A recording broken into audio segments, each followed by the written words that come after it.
I got that animal ambition. I got that animal ambition. I got that. What's up, y'all? Smoak here. What's good? In this video, I'm gonna be watching 10 WWE wrestlers who selfishly refuse to drop their championship. Pro wrestling is basically theater, right? It is show business. To be in this business, you have to be unselfish, right? You could be selfish in a degree of, let's say, maintaining your status as, let's say, the guy or as the main eventer, whatever. You're not always gonna make friends, but when it comes to times like this, like dropping your title, whether it's a mid-card, especially a world title, it's okay for you to give it to the next guy in proper fashion. As long as you guys go out there and put on a good show, it really shouldn't matter, because it's a win-win for both of y'all. Both of y'all still get your money at the end of the day. I don't know if a champion get, like a bonus or whatever for being the top guy. You're still getting money regardless, and you're still being relevant, right? Depends where the story goes. Depends where they got you, right? If they put you in a predicament where they're just putting you in matches and not really in storyline with somebody for a weekly program, then that's a different scenario. Let's take a watch of the video. Winning a title in a pro wrestling company such as WWE is usually the highlight of a wrestler's career. A title virtually guarantees the wrestler a prominent spot on the card and ultimately more money. However, when the time comes for the wrestlers to drop their title, not every wrestler is comfortable in doing the favors for their opponent. Over the years, wrestlers have been known to kick up a fuss when they've been asked to lose their title, and this in turn has created some rather compelling backstage stories that need to be explored. Join us now as WrestleMania looks at 10 WWE wrestlers who refused to drop their title. Be sure to subscribe and hit that notification bell for daily wrestling videos, and follow us on Facebook for exclusive lists. Also check out our new channel, WrestleMania Shorts.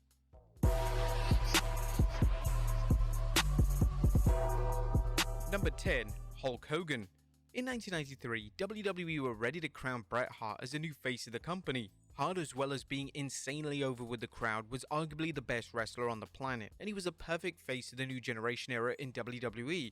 WWE made bold plans that would see Hart defeat Hulk Hogan at the 1993 SummerSlam event, and this would have been in essence a passing of the torch style moment.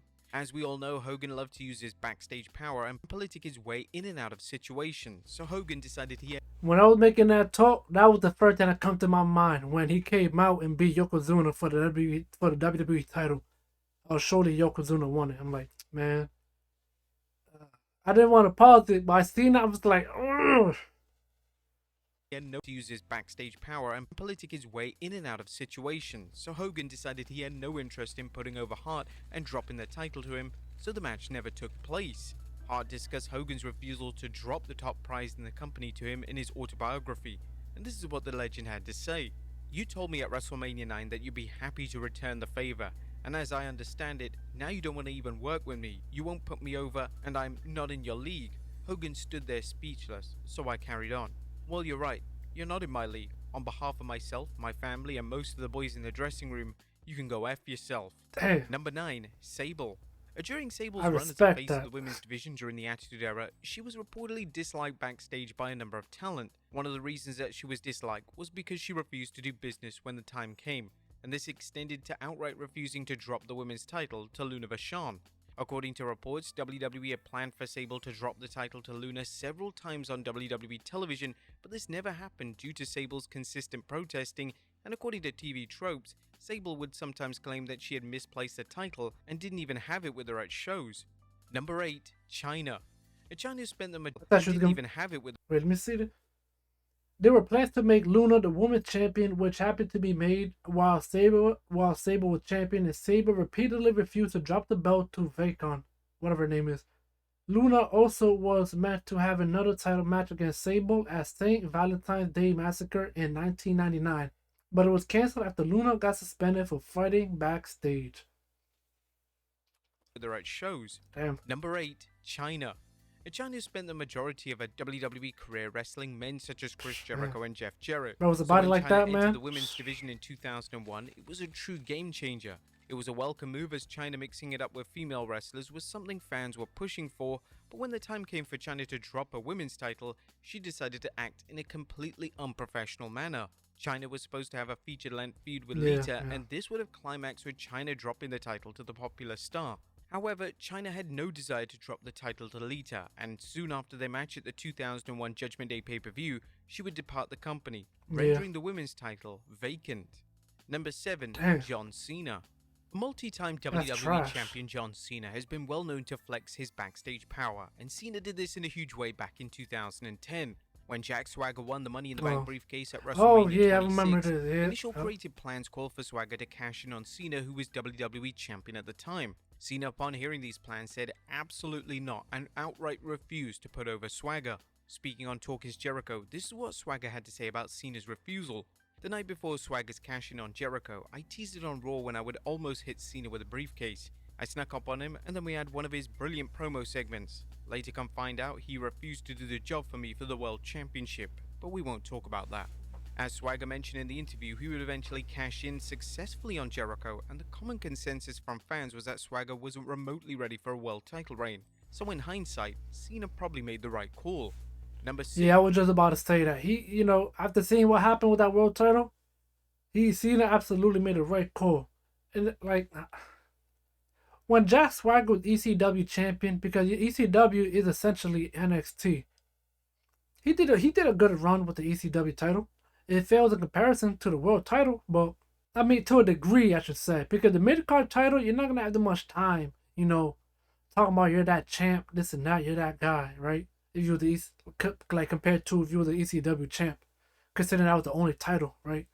But so it's just so odd, bro. Like I want to know who decision this was. 6. The Honky Tonk Man.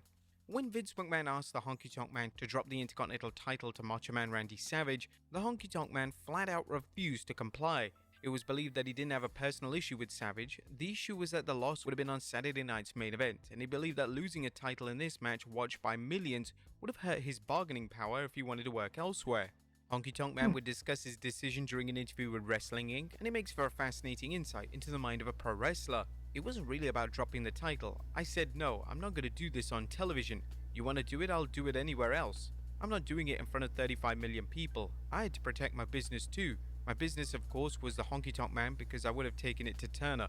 I did make a call to Turner and they said, absolutely not. Do not do that on television if you want to come down here with us. We had a meeting and then I ended up staying with WWE, which was probably not the best move of my life because after that, they never trusted me again.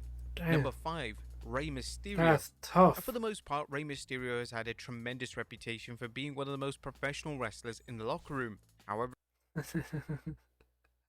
that Michael Cole in the background is hilarious. in the summer of 2009, Mysterio had an issue with what direction WWE were taking his Intercontinental title reign.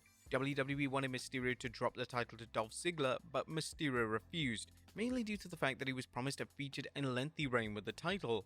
Mysterio had also come off an acclaimed Intercontinental title feud with Chris Jericho, and the Intercontinental title was in such an elite place following the feud that it would have made a lack of sense for Mysterio to drop it so soon. Number 4. Jeff Jarrett. By the time WWE arrived in the 1999 No Mercy pay-per-view, Intercontinental Champion Jeff Jarrett's contract had expired, and he was WCW bound. To get the title off Jarrett, WWE wanted him to lose to China at No Mercy, but Jarrett refused to wrestle and dropped the title unless he received a figure which was reportedly around $200,000. Jarrett claimed that this money was owed to him for prior dates, and McMahon had no choice but to give in to Jarrett's demands. He would then proceed to drop the title as planned, and he would depart WWE, completely shattering the relationship between he and McMahon had for almost 2 decades. Number 3. Stone Cold Steve Austin. WWE were adamant on making Triple H the next top heel in the company in the summer of '99. WWE had huge plans for the game and they were planning on crowning Triple H with his first WWE title win in the main event of the '99 SummerSlam event.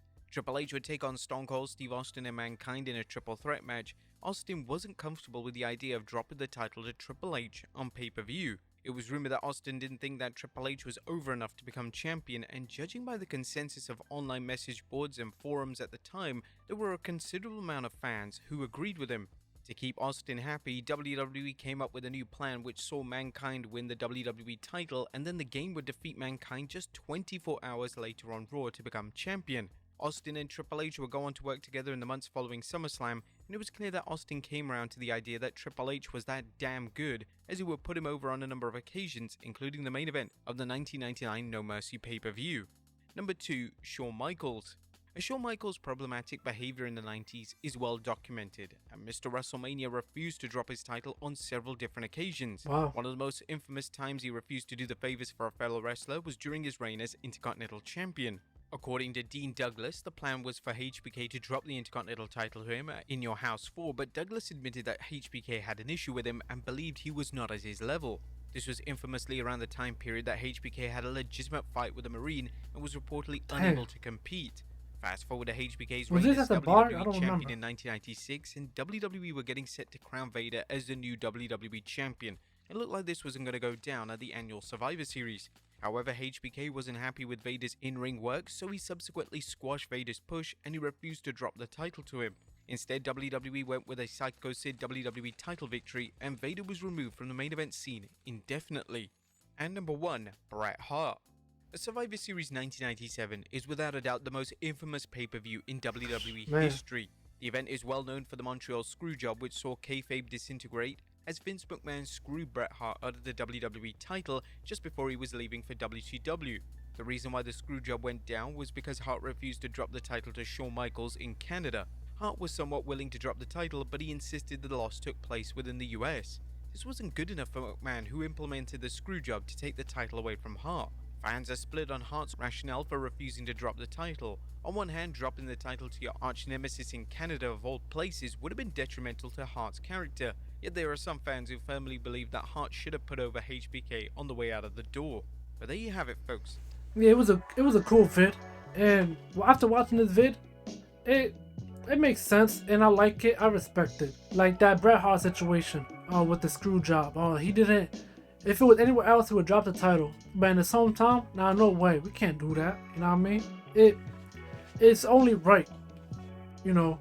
But being a big 4 pay-per-view, and it's, you know, you got 2 of your biggest stars in Shawn Michaels to prevail.